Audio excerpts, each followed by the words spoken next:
안녕하십니까. 월간조선 박희성입니다. 월간조선 최우석입니다. 이번 시간에는 이낙연 당선자의 말 2000 유가족과 나눈 대화에 대해서 말씀 나눠보도록 하겠습니다. 이 이낙연 당선인은 기자 출신으로서 아주 정제된 표현을 사용하고 아주 이제 트집 잡힐 말을 거의 안 한다는 평가를 받고 있어요. 그런데 2000 화재 참사 합동 분향소에 가서는 어떤 말 실수가 있었던 모양입니다. 예. 그러니까 말 실수라고 하기엔 좀 어려울 것 같습니다. 그러니까 뭐냐면 틀린 말은 없었으니까. 틀린 말은 없었으니까. 근데 이제 그거 한번 보시면은 이제 유가족들하고 이게 면담을 하는 그 와중에 이제 뭐 대책이 뭐냐 이렇게 이제 따져 묻자 제가 현직에 있지 않고 책임질 수 있는 위치가 아니다. 그래서 단언해서 말씀드리긴 어렵고 얘기를 해주신다면 제가 전달하겠다. 뭐 이런 식으로 얘기를 하면서 아니 그러면 대책도 없이 그러면 여기 왜 왔느냐 도대체 했더니 이렇게 할 거면 그냥 가라 막 이러니까. 가겠습니다. 뭐 이런 식으로 하고 그 다음에 아니 대책도 없으면서 왜 사람들을 모았느냐 그러니까 제가 모은 건 아니지 않습니까? 이렇게 얘기를 한 겁니다. 그렇죠. 그러니까 이게 뭐냐면 자기는 일반인 자격으로 조문을 간 거지 어떤 책임 있는 자리에 있는 당국자 또는 정치인으로서 간 게 아니기 때문에 무슨 얘기를 할 수가 없었다. 그래서 유족들이 얘기하는 걸 듣고 있다가 겸손의 취지로서 제가 책임 있는 자리에 있지 않다. 5월 31일이 돼야 저는 국회에 들어간다.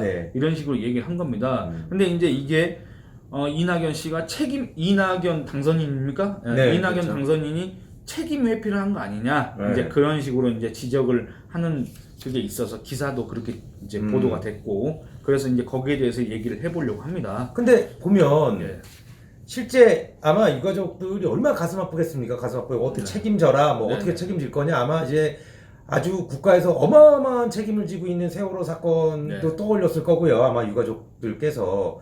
그런데 이낙연 당선인 입장에서 무조건 다 해주겠다라고 얘기를 할 경우에 말을 못 지킬 수도 있어서 나름대로 그렇게 얘기한 것 같은데. 그건 맞는데, 그러니까 이낙연 당선인 전 총리의 말이 틀린 건 없다 그겁니다. 그거는 분명히 없는데 이게 그 같은 말을 하더라도 그 상황에 따라서, 장소에 따라서 뭔가 이 뉘앙스가 달라지지 않습니까? 그렇죠.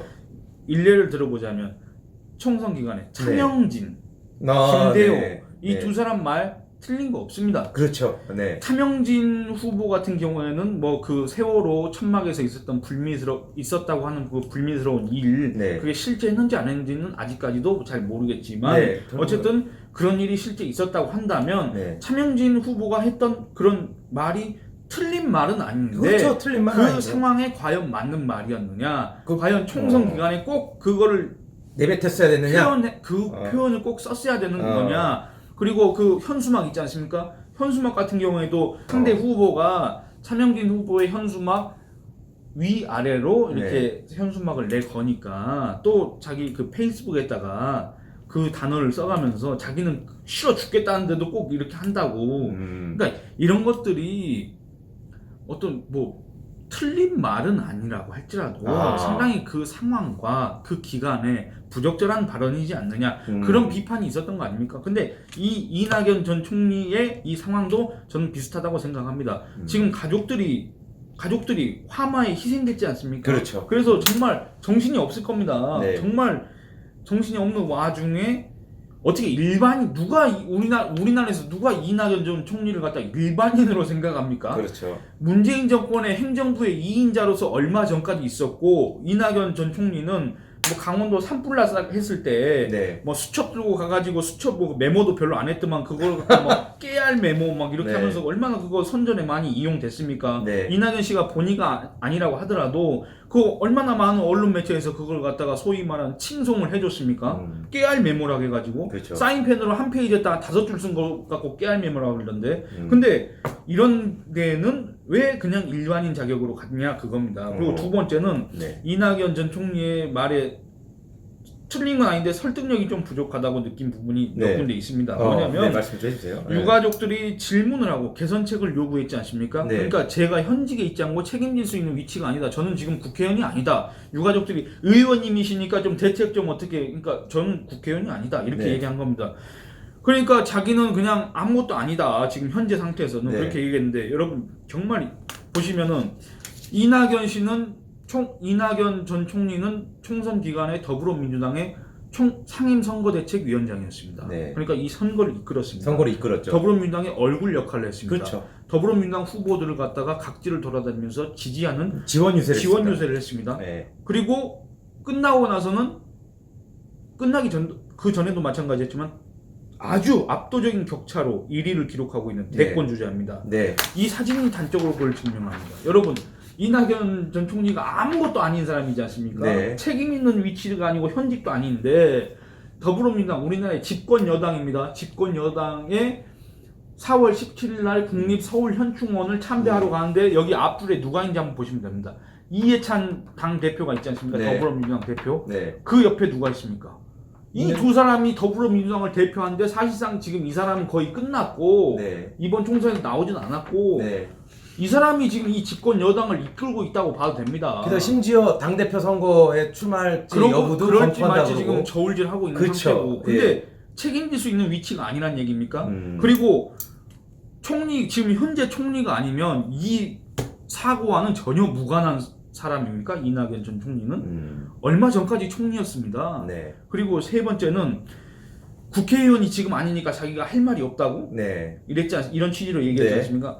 그러면 전 정말 어이가 없는 게 이낙연 전 총리 서울 종로에서 당선됐지 않습니까? 네. 근데 지금 국회의원 당선인 신분입니다. 네. 아무것도 아닙니다. 네. 국회의원이 아니지 않습니까? 그렇죠. 이것도 안 했습니다. 선서도. 네. 근데 왜 서울시하고 신분당선 이런 거 연결한 그 공사하는 거 계속 협의한다고 그렇게 보도자료 나오고 기사가 나오고 그렇게 되는 겁니까? 아니 현재 책임질 수 있는 위치도 아닌데 왜 신분당선에 대해서 서울시하고 협의한다는 겁니까? 그게 이해가 되십니까? 안 돼.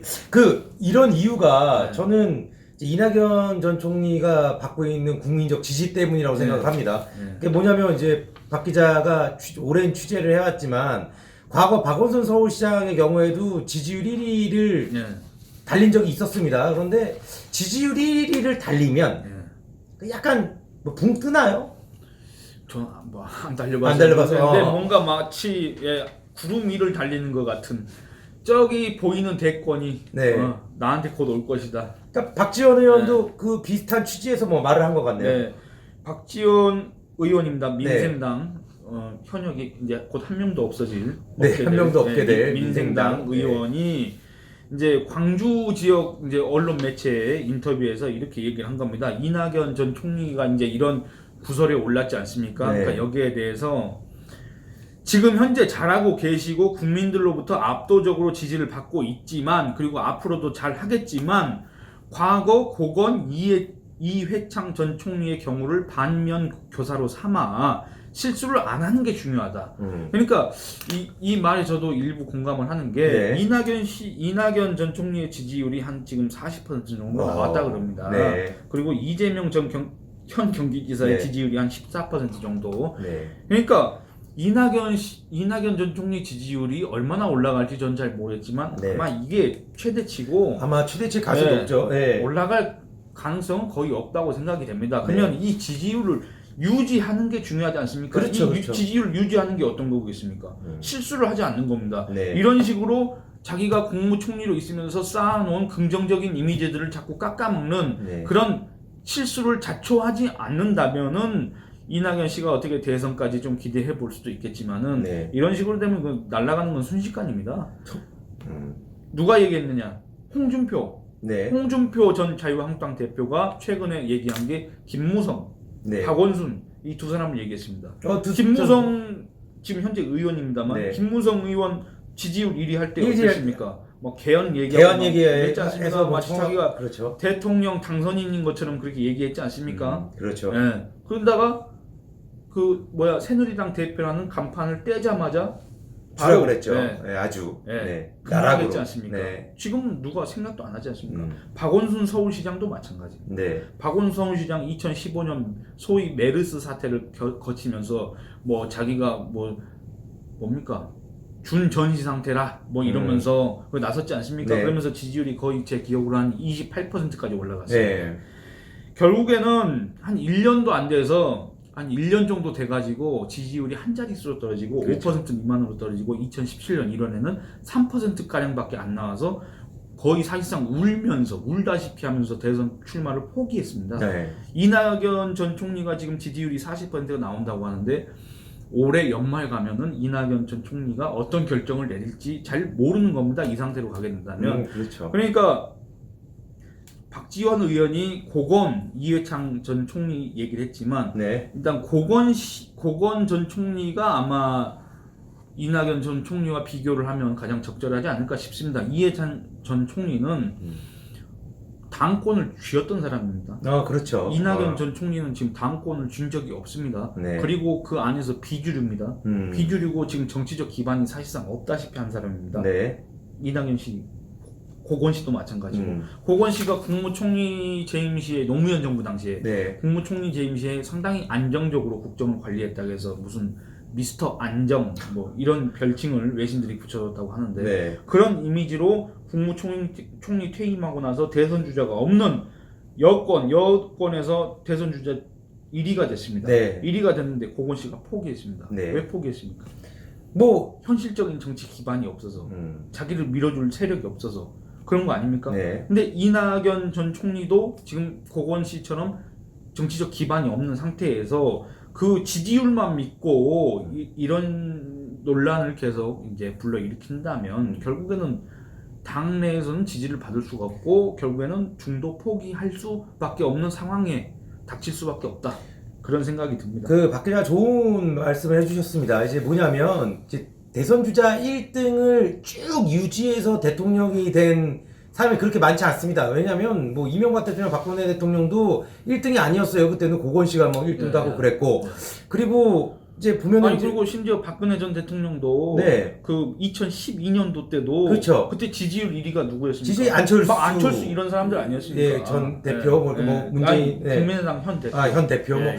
그리고 이제 가장 그리고 문재인 현 대통령도 네.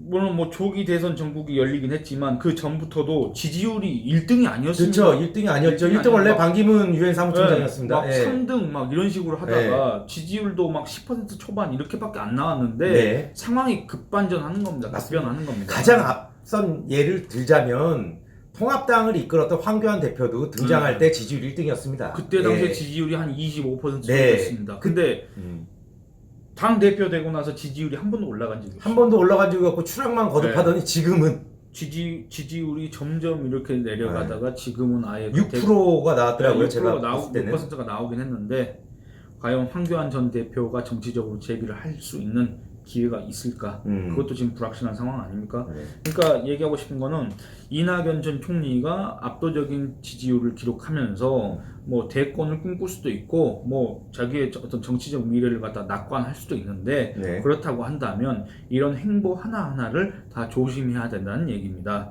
이런 것들이 과연 국민들 눈에 어떻게 자기는 그런 본의가 그게 아니었고 진위는 그게 아니었다고 하더라도 자기는 무슨 겸손의 취지에서 책임 회피가 아닌 겸손의 취지로 얘기한 것이다 이렇게 이낙연 측근이 얘기했지만 국민들 눈에는 그렇게 보이지 않는다는 얘기입니다. 이낙연 씨가 혹시 벌써 뭐에 취한 건 아닌가 네. 그런 생각을 오해를 할 수도 있다는 얘기입니다. 네, 맞습니다. 뭐 그런데 이제 이낙연 전 총리의 이 발언은 비판받아 마땅하게 보이고 본인도 비판받는 게 맞다고 생각해서 이제 사과를 한 것 같은데 뭐 몇몇 정치권의 인물들이 이낙연 전 총리를 비판하거나 하는데 이렇게 비판할 때는 본인이 과거에 어떻게 행동했고 어떤 말을 해왔는지부터 좀 돌아봤으면 좋겠습니다.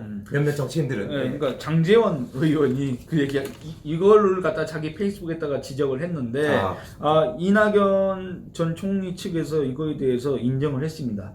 장제원 의원의 뼈아픈 지적을 겸허하게 받아들이겠다 이런 식으로 입장을 밝혔습니다. 보면 태용호 당선인도 이제 사과를 할 때 네. 지성호 당선인이 사과가 좀 늦어서 네. 제가 그걸 좀 비판하는 기사를 썼었는데 이게 뭐 좌우를 넘어서 잘못한 게 있으면 빨리 사과하고 그리고 또 잘못을 지적하는 의원도 본인이 무슨 말을 지금까지 해왔고 국민들이 본인을 어떻게 바라보고 있는지 그러니까 지역구에서 국회의원 당선됐다고 국민들이 다 국민들한테 면죄부를 받은 건 아니라고 저는 개인적으로 생각을 합니다. 그러니까 뭐 또 같은 지적을 해도 또 네. 다른 사람이 좀 했으면 좋았겠다 그런 생각. 네, 그런 생각입니다. 네. 하여튼 뭐 그렇습니다. 이번 이낙연 전 총리의 말에 대해서는 여기까지 하도록 하겠습니다. 다음번에 좀 더 재밌는 내용으로 찾아뵙도록 하겠습니다. 예, 예, 감사합니다.